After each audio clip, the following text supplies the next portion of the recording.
নাফসুন বিআইয়ি আরদিন তামুত। আল্লাহ রাব্বুল আলামিন বলেন, তোমরা তো জানো না কোন জায়গায় তোমাদের মৃত্যু হবে।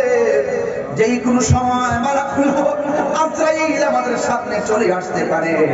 আজকে দানটা কইরা যান, রাতের বেলা যদি মারা যান তাইলে বলতে পারবেন আল্লাহ জীবনের শেষ দিন তোমার নামে তোমার রহমত নেওয়ার জন্য আমরা কিছু টাকা মাদ্রাসায় দান করে দিয়ে গিয়েছিলাম।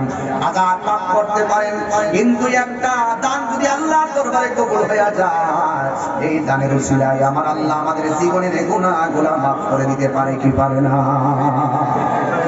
এই জন্য আমার যুবক ভাইরা পায়ের মধ্যে হাত দিয়ে বলি, আল্লাহ রাব্বুল আলামিন আমাদেরকে সৃষ্টি করেছেন।